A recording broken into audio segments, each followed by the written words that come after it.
Jesus, we made it. We really look at us. Hey, who would have thought? I know, right? Oh my God. Well, thank you for being here. Of course, Yeah. always a good Yeah. time. We did talk a lot in the car on the way up. Yeah, I was gonna. Yeah. I really fucked that up. What the fuck? What were one of the things? I don't know.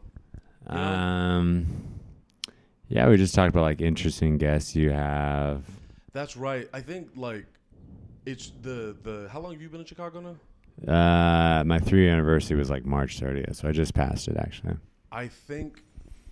Does it get surreal for you? Like, oh shit, I live in Chicago and I've made my roots here. A little bit, yeah. Like when I refer to home, it's Chicago now. It's not California anymore. Yeah. So that's kind of interesting. Yeah, I feel like the first year, because it was during the pandemic, so I feel like that one went really fast. And then I had my second apartment, and I was in it for 2 years, but it felt like it was a lot slower because I guess just things, opened up and a lot started happening. But it is kind of interesting. Well, like I say this all the time, is like I'll be talking to people. I'm like, remember how like simple things were in like 2017? Yeah. What happened? Holy shit. Things got out of hand so quickly. You're just like, oh yeah, the world wasn't on fire. Like I was just eating hot Cheetos in my bedroom like 3 years ago. Things were just chill. It does feel like after Kobe died. I don't know what the moment was for you. Yeah. But after Kobe, well, I guess is that the big one for you? It was. I mean, because California, you were not in California. No, I got to Chicago 2 weeks before COVID happened. So it was like I missed it. It's funny. I did because I would do comedy sports in California, and it's an improv show, and then like we have a late night show. And we did an entire show on the COVID virus because it was just this disease. Because there was a guy in the audience who gave the suggestion because he had just escaped China.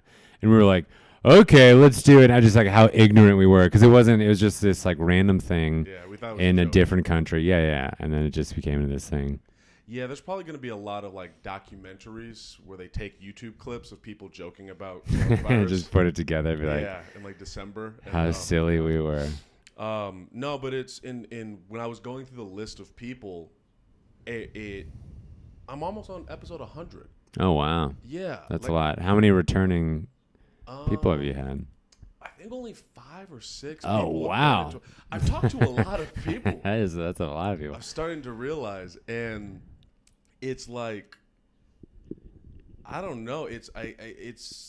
I was saying this on my episode when I recorded me. That it just feels surreal, and it feels surreal to be happy. I know. The last time we did this, you were in your studio apartment, and it became far less about you, and it became all about me. So I do want to learn about you. Yeah. Ask away. But what do you have any problems? Because you know what I mean. Yeah, I think I do. Like I definitely, like with any, human being or teenager, I struggle with like anxiety and depression. I think that was like a big motivation for me doing stand-up because like I was always so terrified of getting up in front of people. That was like, I almost didn't graduate high school because I was on a reduced schedule when I was a junior. So I only had 5 periods. Everyone had 6 classes, right, a day. Is that normal for all high schools in the U.S.? 6 feels excessive, but it doesn't? Maybe. I feel like that's correct. I've tried to block out high school. Yeah. Okay. I had 1 less because I didn't have to be at school until 9:30, and so me and my friends would park at this parking lot, and because I didn't want to tell them because I was embarrassed. I was like, "Yeah, I'm on a reduced schedule." So they were like, "You're never here when we get here. Yeah. What's going on?" I was like, "Y'all crazy. Y'all motherfuckers tripping." Yeah. So there's that, and I think that's why I like did improv first, and like. I remember just blacking out on stage. Like it would just be the scariest thing of all time. I guess then you, I don't want to say hide it well. You handle it. Keyword. I think you handle your depression and anxiety tremendously. Okay. Because I could never pick up on that. Like. You just, you have this energy of like floating through life. And I remember when we talked about this, you did start meditating pretty early. Yeah. And I feel like that's probably a contributing factor to how you're able to, I don't know, deal with your anxiety and shit. Yeah, I think so. Like I started when I was 17, so it's been like 10 years now. And I think at first it was definitely like, oh, every time I'm done with it, I should be like this floating, you know, Zen creature. masterpiece. Yeah, Yeah. yeah. But it's not really like that. It's very subtle. And then I just made it a habit of doing it every day. And now, like all this time later, I just became that person without even me noticing it really.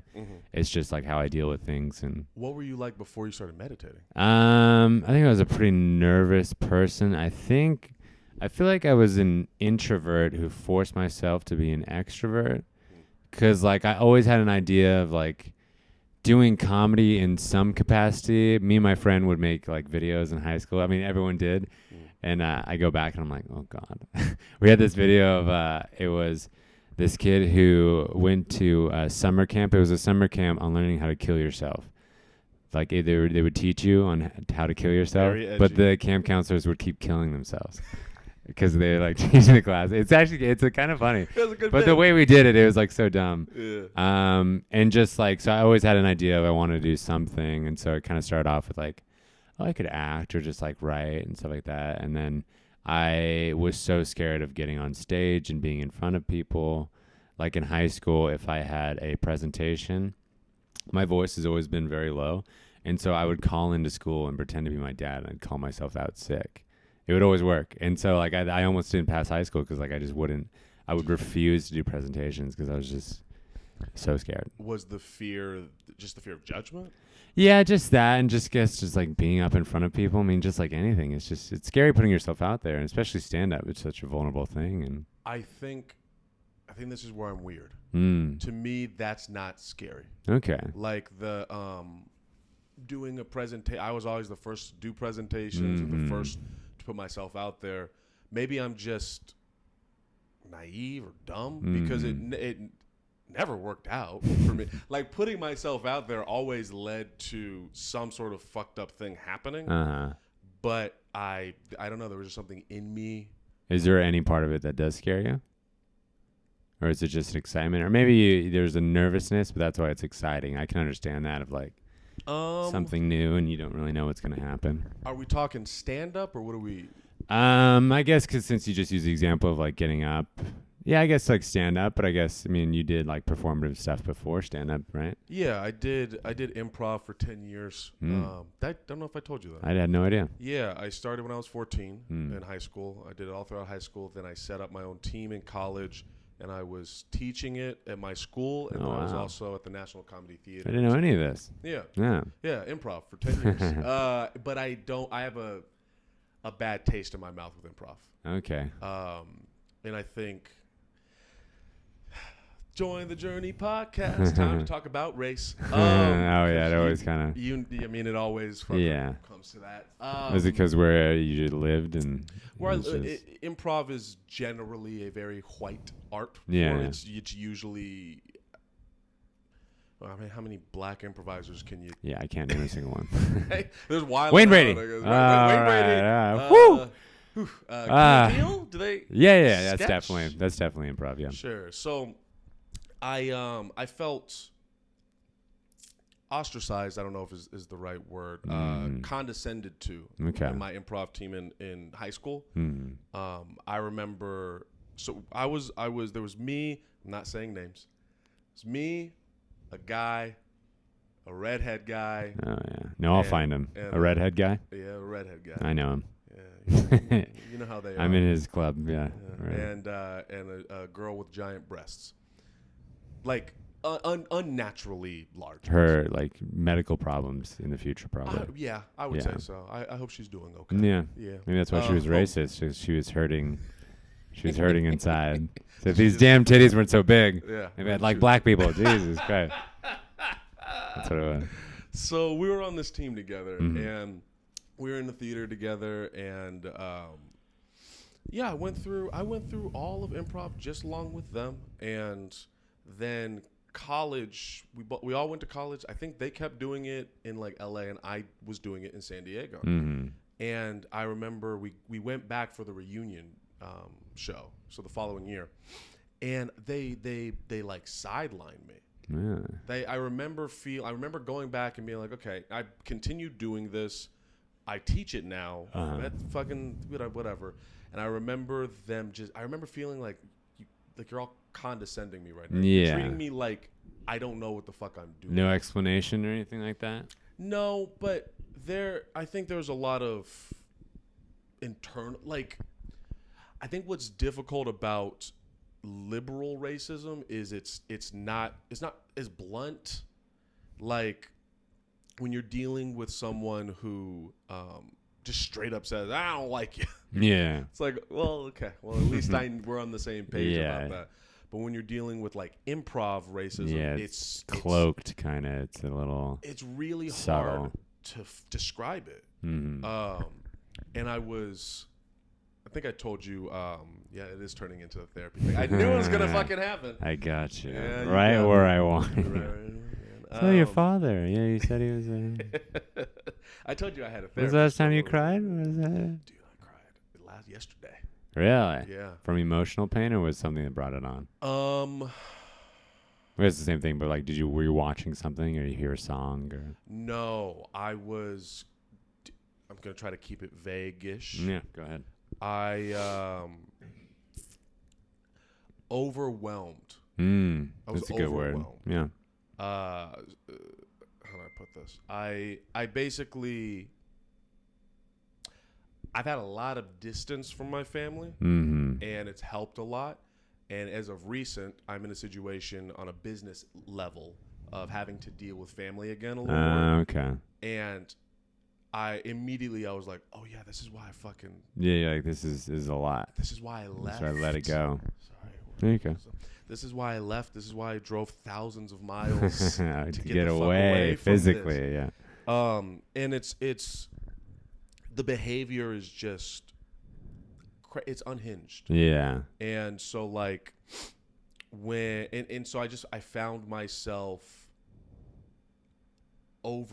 it felt like what I felt. Oh, this is dark. It felt like what I felt like when I was a kid, where I just felt completely hopeless. Like powerless. You're like powerless. Yeah. Powerless in the sense that there is no convincing these family members otherwise. Okay.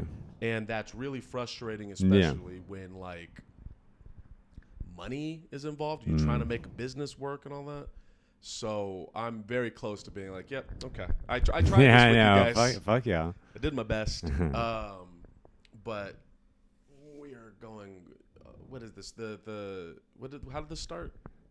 Oh boy. This is gonna be a weird episode. I don't remember. Improv. Feeling. Yeah. Well, just improv. There's this. I got a therapist. Oh yeah. Did I tell you about that? I think so. Yeah. You said it was a guy that was your age, right? And yeah, he's my age. He was a black man as well, and it was very helpful. I don't have money anymore, so I can't do it anymore right now. But it was very helpful in like grounding and letting me feel like my experiences were valid.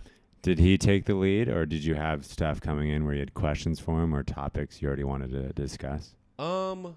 He took the lead. He was a bit of an asshole, if I'm being honest. Yeah. And he's aware of that. Okay. He just like forcing you to confront stuff, or was he just being aggressive, or? I think his natural personality is very aggressive. It's very in your face. Okay.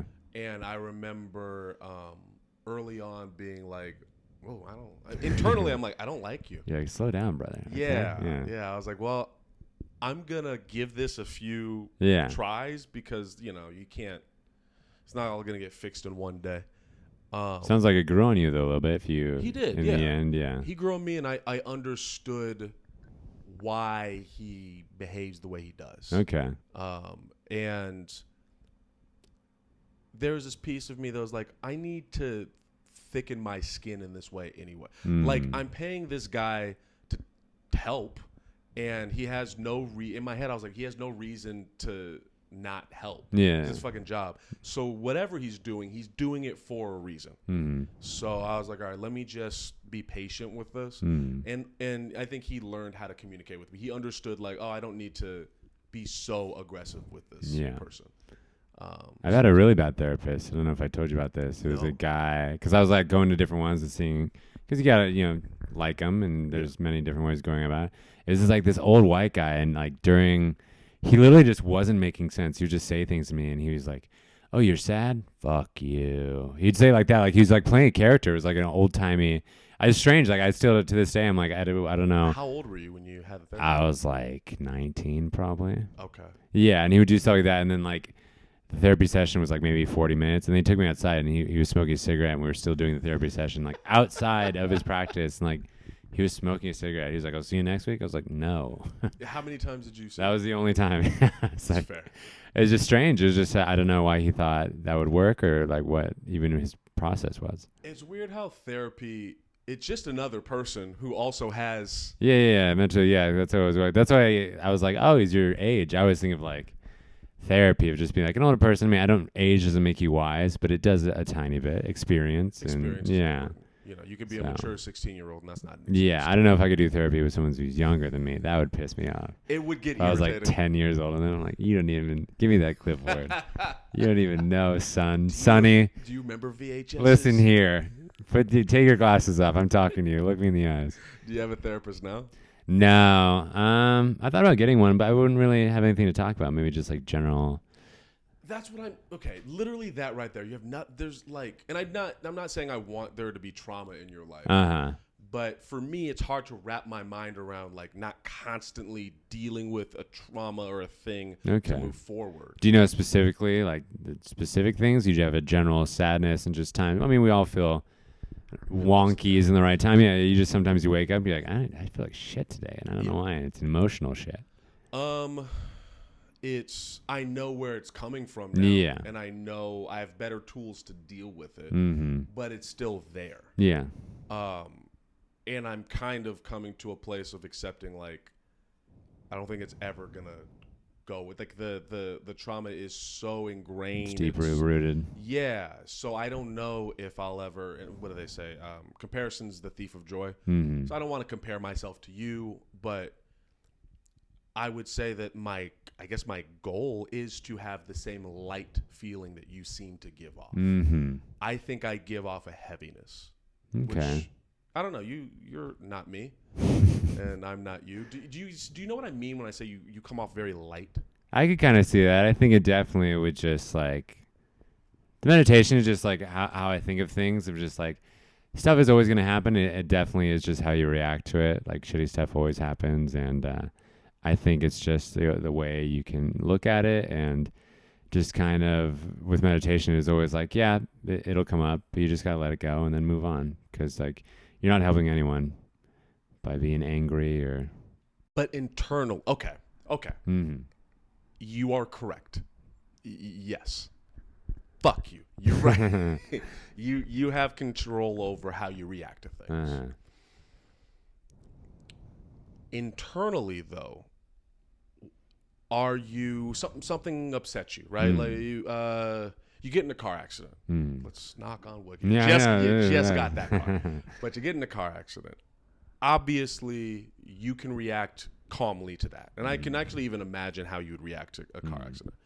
But internally, what would be going on in your head? Yeah, probably at the beginning. I mean, everyone has that initial reaction, like, "What the fuck?" Yeah, just anything. But then I feel like there's always that initial reaction, and then you kind of come to, and you're like, "Okay, where's logic and reasoning and who I am and my values?" And just like maybe this wasn't this person's fault, or just holding on to things. It's just you see that all the time in comedy. Just like ego. Ego's crazy. Sometimes I'll hear a comic say something. I'm like, "Do you actually believe that?" I was like. I should be headlining every show, or just like these fucking fools are performing. I'm better than all of them. I'm like, that's such an unhealthy way. There's like, I understand because comedy is like such a competitive. Yeah, and like you want to be confident. Sometimes I'll tell myself like I'm the best. I'm funny, and go over the top like that. But it's just like get the ball rolling. But to actually believe you're like I'm better than all these motherfuckers. You would hate me in my head because I really do, and I. But I mean, the whole point is like, do you truly believe that? And you're like, I am better than any of these people. But is it just something to get yourself to get the confidence rolling? It's I think it's half and half. Okay. I think on some level, I sincerely believe I am the greatest comic ever. But that's because I write comedy for me. Okay. So for me, I'm like, well, because it's art subjective. Whatever you enjoy is what you enjoy. I think I'm great because I do the thing that It's checking all the boxes of what you would watch of what and what I you would would want. Watch. Yeah. Right. But I know objectively, skill wise, like I literally watch headliners at Laugh Factory and bartend and shit. Like I watch people who are objectively better. Like they've been doing it for 30 years. Or they have a better maybe understanding of themselves, or maybe they're just better writers. Yeah. So I kind of teeter-totter back and forth.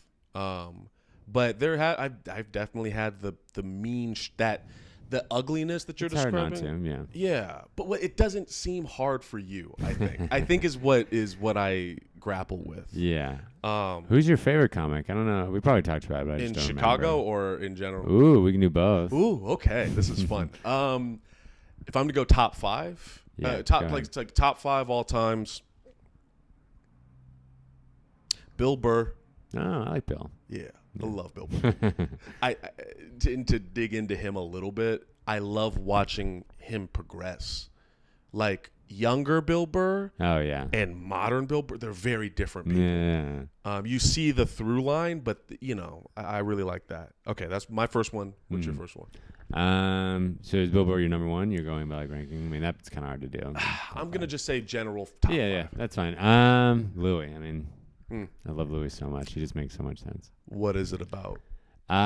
He can just turn, because like same thing progressing with his career. In the beginning, he was very like surreal, kind of like he was like, a guy told me to suck a bag of dicks. What does that look like? He's like, I have like a brown bag of dicks. Are they like baguettes hanging out?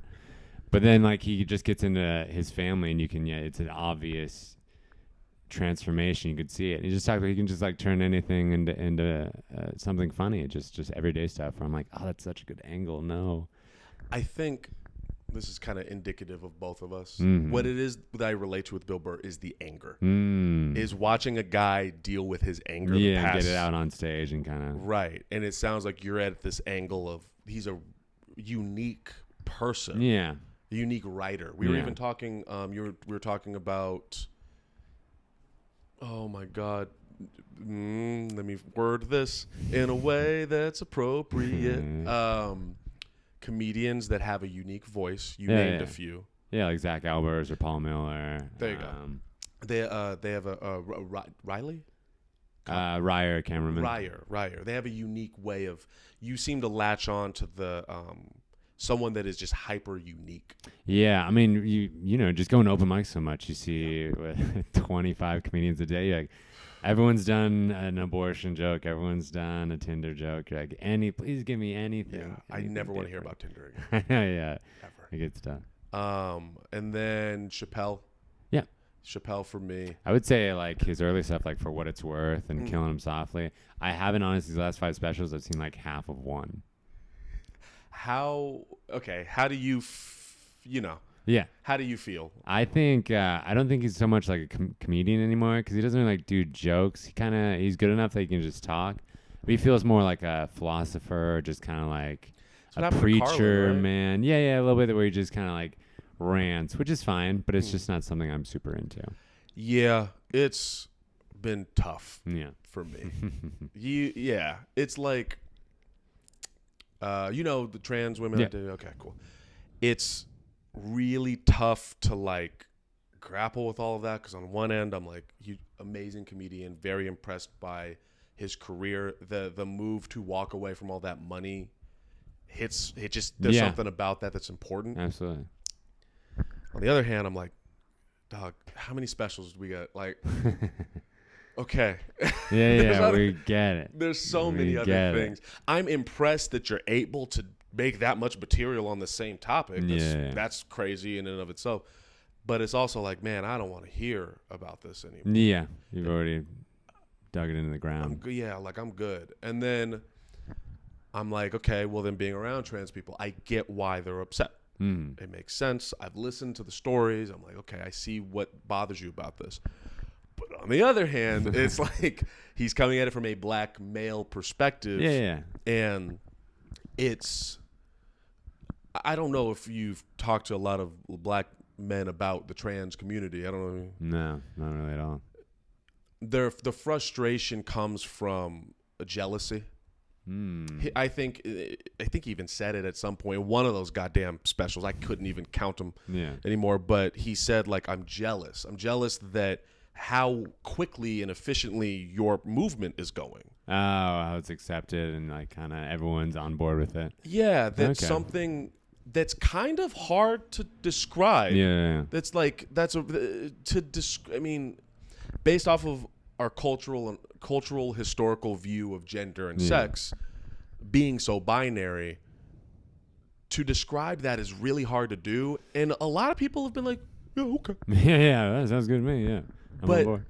Me and my own existence is still an issue. And so it's that's where the frustration comes in. Yeah, I get that. But I don't know. I know we talked about it like race and Joe Rogan and shit in the Laugh Factory a little bit. Do you hang out? What is your favorite club in Chicago? Like to perform at would be Zany's Old Town. I feel like that's the best one. Because it's just I've only done there the Tuesday nights, but it's just I feel like how it's built too is like perfect. Just like low ceilings. It only seats like 200 people, 250 people. There's 200 people in Zany? Wait. Something like that. Zany's Old Town, not Rosemont. Have you been to Rosemont? Rosemont's like far out. Yeah. That one's a lot bigger. The one near Second City. Oh, that's Old Town. That's all. So we are talking about. Yeah. Okay. It's like it's like a little people? smaller. Maybe less. It feels like less. Maybe like 100, 150. Okay. Yeah. It's very intimate though, and like the stage is super high, so you're like above everyone. You kind of. Yeah. I feel like it's like perfect. I performed there once, and then I reached out 3 times, and then nobody said anything. So I was like, okay, I'll just leave you alone. I mean, it's the same thing. I did like I try to reach out like every 2 weeks, and today was my day, and just like trying to reach out. You're like, yeah, well, because like I'll do like an email chain. I'll see the 7 other times I reached out, and I'm like, well, just send it. That's all you can really do. Just send it, and then. Well, I've had 2-3 people basically say to me, stop reaching out. Really? They're like, I will let you know. I will let you know. Okay. And I waited, it was maybe a month every time. And I thought like, well, wait a month. That was reasonable. I thought that was reasonable. Yeah. But I guess not. Yeah. I mean, just a booker, I can't even imagine. Like if you're the Laugh Factory booker, it's like, I can't imagine the type of emails you get.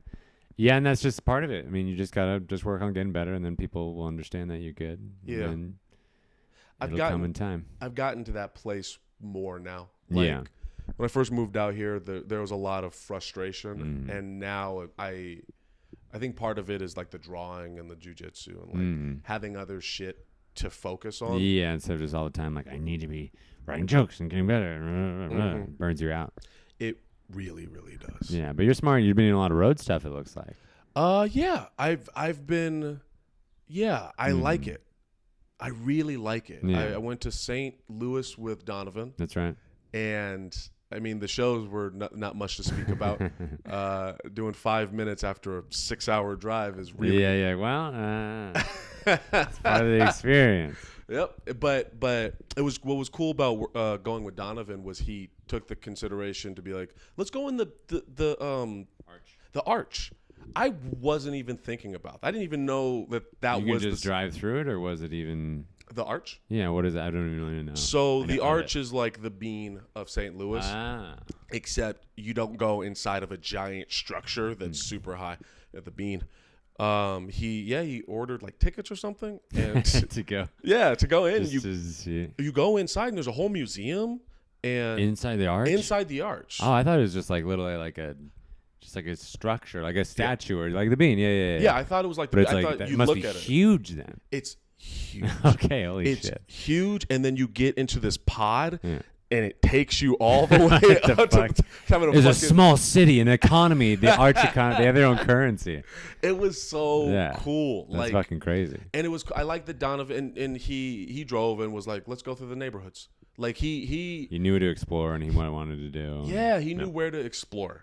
And he chilled me out a lot. Like he slowed me down. I'm definitely a go type of guy.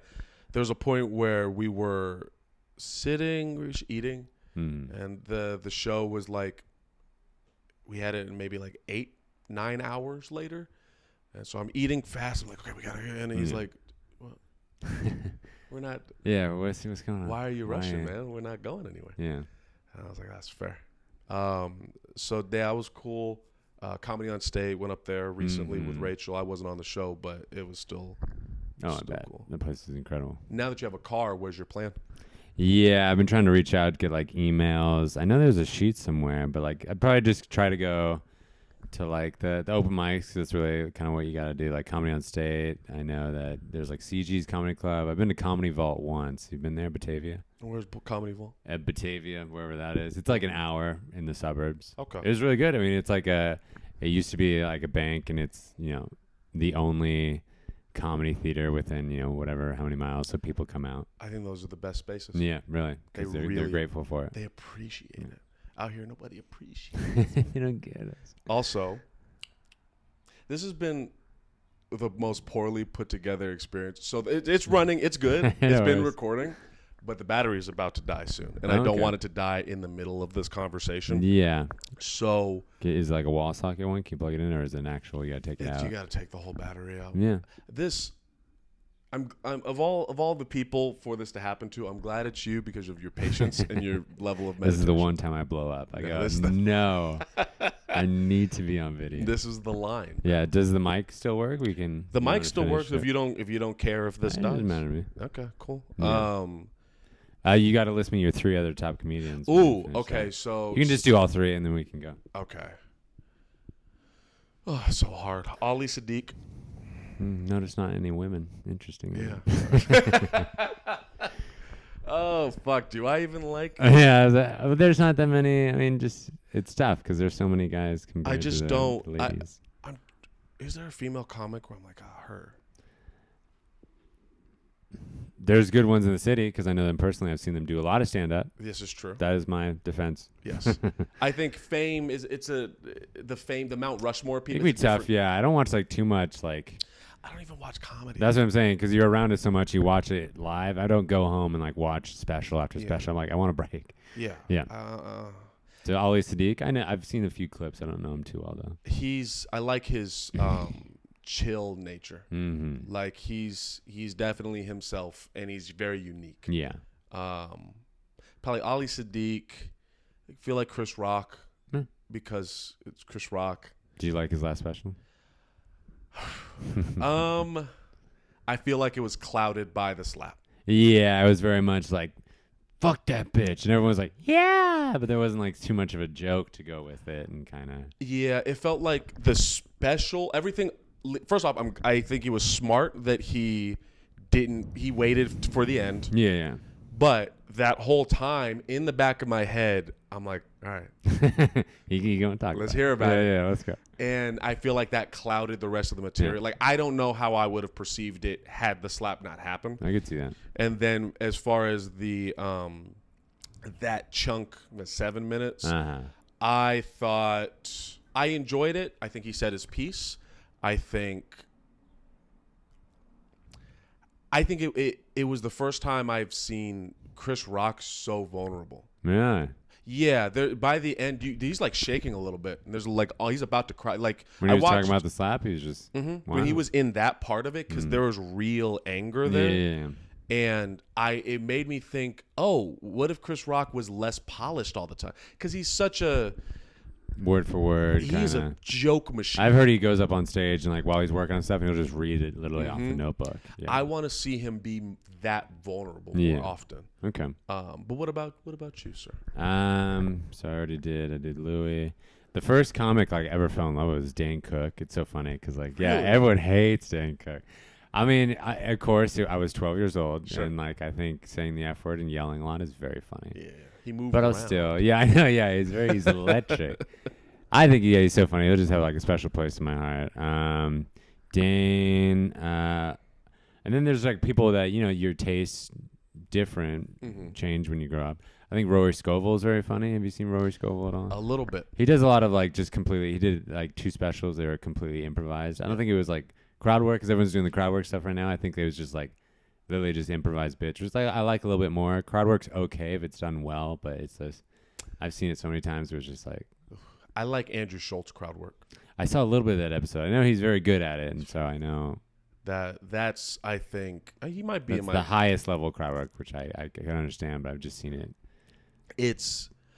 I think that's a skill I admire that I want to continue to improve at. Yeah, absolutely. And it makes it. it makes things feel loose and natural. But is that what you go for when you do stand? Because I feel like you like setups and punchlines. I do, yeah. I definitely like shorter jokes, and like the thing with Louis is I was talking about like how his earlier stuff is very like surreal and just kind of like what if. I feel like I do that a lot, and I would like to do more personal stuff. But it's kind of the same thing. I'll sit down and I'm like, my parents were so good to me. Fuck. So, damn it. Is there okay? But I think I could still find it. It's just it just takes time, and you just keep working on it. You keep writing, you keep performing, and then you find it. I think that's what I'm believing in. Is there? There's got to be something. It's gotta be because so far, I would say the darkest things was anxiety about like. Yeah, I mean, there's not like a specific traumatic event that really happened, but I feel sad. How does that? So, you seem to know my perception of you. For you, when you talk to someone like me, what is it? You probably don't even. What is your perception of someone like me who is drenched in the drama and the shit that is trying to get out of it? I think for you in particular, because you see it, especially hanging out with comics, you realize like, oh fuck, dude. That's when I realized I was like, oh, I'm very fortunate, and like my parents aren't schizophrenics and alcoholics and stuff like that. I think it's nice to see you because you're working towards it. There are a lot of people who can just kind of like live in it. Yeah, or just feel bad for themselves, or it doesn't mean it's their fault or anything. But it's nice to see you because, like we said at Laugh Factory, you're constantly. Every time I talk to you, you'll come back with a new thing. Like, oh, I'm trying this new thing, or like I'm working on this now because I feel like I've gotten everything I could out of that other thing. So it's nice to see just people working towards it because life is really hard. Yeah. As long as you keep trying, that's all you can do. It's beautiful. That's a haiku I wrote. Do you think if you never became what is success to you in comedy?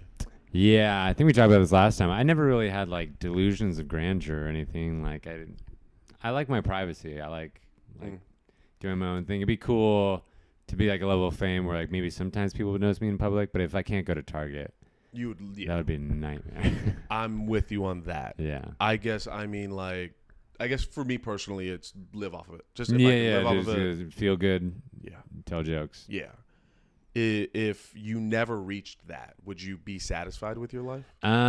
Depending. I mean, it all changes. I have a good job right now, but I don't think I can answer that at this moment. Just when I'm older, I'll be different. Maybe I'll meet someone. Maybe I won't. I don't know. Do you date? I was doing Hinge for a little bit. I literally just went on a Hinge date and I spent $150, and so I deleted the app. I was like, no more of that. I was just doing it because I was bored and I was lonely at sometimes. And then it's like, this isn't the way to go about this. Yeah. Yeah. I was in that recently. Yeah. Yeah. And it's not even a healthy distract. It's like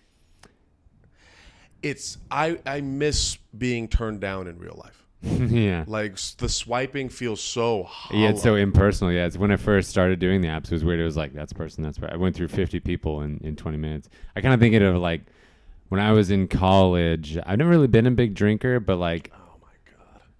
Did it bug out? No, it's recording now. I missed all that good material. That entire act out that I did. God damn it. Yeah, this is going to be a doozy of an episode. I'm going to take a nap as soon as you leave. I'm sorry. Go ahead. Yeah, well, just like when I was in like high school and college, I told myself that I had to go to like parties and bars and like that you had to like sleep with a lot of women because I felt like I would be missing out if I didn't. Yeah. Even though I would be at a bar and I'd be like, I hate this. I do not like being here. Like it's a loud club and I'm like, I want to go home. Yep. And so I think I've gotten to a point in my life where like I don't need any of that stuff. I have some friends from back home that like I wasn't really friends with. I just grew up with them. I was like, I don't like you. Yeah. And so cut them out. I just don't need shit like that. Yeah, hey, I'm at your level now on this one. Yeah, there you go. The protecting my space. Yeah. I'd be like, that's something I feel like I've become a master at. Oh, okay. Like, if I go to a place, I mean, you see me fucking disappear at Mike's. Like, if I go to a place, I don't want to fucking be there anymore. Yeah. I'm gonna leave. Yeah. I'm done. Don't waste your time. And the whole feeling like you're supposed to. Where do you think that comes from? obviously like social media, just like fear of missing out, FOMO. That's a huge Sure. thing. But yeah, and honestly, a lot of times you might not know what you want. It's just that feeling of like, I don't feel good right now, but I don't know why. Yeah. So that's where maybe the distractions come in with like drinking or jerking off or It's this eating. itch that you just can't. Yeah. It's just when you feel lost or you can't really quite narrow it down. Mm-hmm. Yeah. Mm-hmm. I will say, to bring it back to me, which is important. Do it. This go around, I feel, if it's a spectrum, I'm gonna make a whole diagram on the Yeah, floor let's see the that pie nobody chart. else can see. If you're the pizza box I'm the that's pizza on box. the floor, and I'm that empty sangria bottle, Sangria bottle. yeah, from last year. This It's got a red cap and it's green tinted. Just want to give the audience a that's good. view of it. This is the stupidest podcast. What kind of pizza's in the pizza box? Is cheese? Oh, or I ate pepperoni? it all. It's all gone. I ate it all. It's all gone. Yeah, I was gluttonous last night. Yeah. Have you had? I had got pequods with Paul Miller. It was deep dish. Have you had deep dish yet? I don't like it. Have you tried it though? Yeah, it had Jaguinos or some shit. Giordano's. Yeah, sure. Jaguinos is his cousin. That's Yeah, it. right. Yeah. Wait, which one are you talking about? Pequods is it's near. Fuck, I don't know. You just gotta look it up. It was good because deep dish. I've had deep dish at Lou Monati's, and it's there's so much sauce. Mm-hmm. That was gross. But Pequods was like the crust was super thick. Most of it was like fluffy crust. It was really good. So Okay, I will take it in consideration. continue your spectrum. We went on pizza talk. So you're the pizza box. You are floating on your Zen cloud. Yeah. And last year I was just escaping all of the trauma. Okay. So like everything over here, this dirty part over here, is back in Riverside. Okay. And it feels like I was here last year, and now I feel like I'm somewhere here talking with you now. Okay. Like last year, I couldn't even wrap my mind around your happiness. Uh-huh. And now I'm like, oh, I get, okay. Did you ever think you would be at this point? I thought when I first moved here, I naively thought, oh, I'm going to get here and then be here. Oh yeah. And that first year was just ripping off all of the Band-Aids and the gunk and the bullshit and making the same mistakes. We won't get into it, but I think I remember I told you I offended a person. I wasn't present and I offended a person. Can be more specific than that. We can talk about it. Yeah, we'll talk about it we'll talk about it afterwards. But it feels like I'm every day, every month, every week that goes by, I get closer and closer to feeling like, oh, I understand myself better. I'm happy. Yeah. I get closer to the pizza box. Yeah. I don't know if I'll ever reach. There isn't even an end point really, but it's a good feeling. I think I like talking to you because you're a good measurement of what it is to live a happy, reasonable life. Unless you're like Bill Cosby and it comes out that you've been hiding it Fucking real well. animal, yeah. Do you ever worry about that? Do you ever worry that you're too... The expectation that I put. Yeah, I'd imagine most people expect you. Like, if you ever blew up or got mad, if you yelled at me, I would cry. You think so? I don't think I'd be able to handle Oh it. man, I haven't raised my voice in years. Yeah, I do worry about that. If it's just like, or if just people think they can do something shitty to me and it's okay because like I'll just brush it off. I haven't really had anything like that yet. Yeah. But it can be, yeah. I think just being realistic with your expectations, and I used to be just like a pushover, like just you could do it. I would be nice to everyone, even if I hated you, because like I just wanted people to like me. But definitely moving to Chicago, I've learned a lot of like a balance of like it's important to be kind to people, and I want to be friendly and make them feel good, but also you have to stand up for yourself. You cannot, because people will. They'll like it sucks to say, but there are some people that'll take advantage of you, but just knowing that balance of when to get stern and of when to be cool. Did something happen? Has anybody tried you? Without saying names, obviously. Not that I can think of. I think just more in like stand-up terms of being like, just in general, yeah. No examples.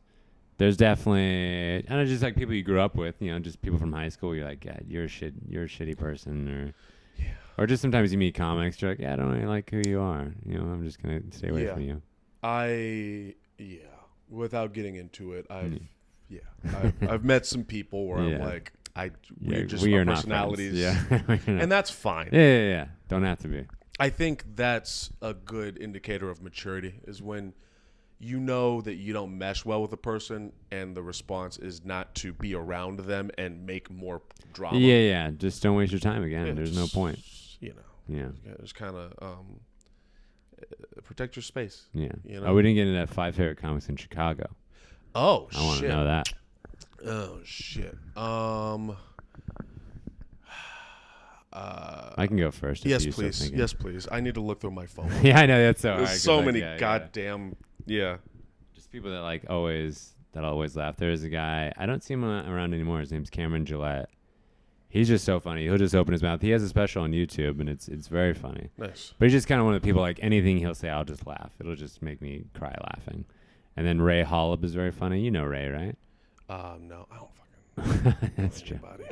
Older white guy. He's been around for a long time, and he kind of just pops up randomly. But anyone I've ever talked to, they're like, oh, God, yeah, Ray's so funny. I know. I got one. Antonio Kareem. Oh, yeah. I've met Antonio a few times. Yeah. Does he live here or is he a New York guy? No. He lives in Chicago. Oh, okay. He's a part of Low Key Funny. Mm-hmm. Antonio Kareem. Seems very effortless when he does stand up. He's just kind of up there and he's like. It's the same reason I like Ali Sadiq. He has a similar thing going on there. Yeah. If you want to get a sense of Ali Sadiq. Yeah. Very chill. Himself. That's why I can't even imagine him looking at a notebook to be like, what's the next joke? It just feels like it just comes to him. Effortless. Yeah. I'm gonna keep looking while. Yeah, I don't know if you know Cam Rivers. I do not. She hosts the Annoyance open mic. Cam is so funny to me. She's hilarious. And Adrian Stout's very funny. She hosts Shubas. Kai. Yeah, Kyron Harrell. Yeah. Kyron hustles, dude. He's always just doing shit. He hustles, he grinds, he's about it. He's really he will be successful no matter what. Oh yeah. Just one of those people you're like, yeah, it's gonna happen for him. Mm-hmm. Oh, it's gonna happen for him as long as he doesn't die from exhaustion or whatever. Yeah, seriously. It's going to take too long to keep looking for people. But those are two people that come to mind. Yeah. And I'm sure there's a lot of people in the suburbs or just on the south side that I haven't seen. Yeah, the south side. Around it. The whole other there goes the camera. This is probably near a good place to end anyway. Yeah. Thank you for your patience. No. Don't need it. No. No need for patience. I know you're doing your best. Thanks. And I'm glad I got to see your apartment. Yeah, it's cleaner normally. It's nice. So what's the plan with the VCRs? You gonna do art on the outside? Oh, sorry, not the VCRs. You're selling VCRs, yeah. Just entire VCRs. When I hit the road a few times, I was like, okay, clearly merch is where I'm getting money. Yeah, that's how you. And I was like, well, what type of merch can I make that fits me? Yeah. That is unique, that people would still be willing to pay for. And I was like, oh, this is different. Yeah. So that was the logic behind it. Yeah, and they're cheap too. I mean, you just went to some thrift store or something and just got a bunch of them. Mm-hmm. That's cool. I drew on them. Now I need to get booked so I can sell them. I've got to sell all these. Yeah. But that was the logic. People mostly sell T-shirts and stuff. I know DJ Ripsky sells stickers. That's how he was because it's an easy thing. I feel like I would never, because I just wouldn't wear a T-shirt that I bought somewhere, and that's just me. But stickers, so. Yeah, I'll throw a couple bucks and give me a sticker. It's a one-time thing. It's just an excuse for people to give you money. Yeah, literally. So yeah, that was my logic there, and I will bother you about hitting the road. Yeah, I won't forget that. Down. Yeah, I'm gonna try and find more places to hit. I think it's really because it's if you don't know the people running the spot, how are you supposed to email them? So I think it's just about going to there, and so I'm gonna work on doing that. Okay. All right. We'll end it there. And good morrow.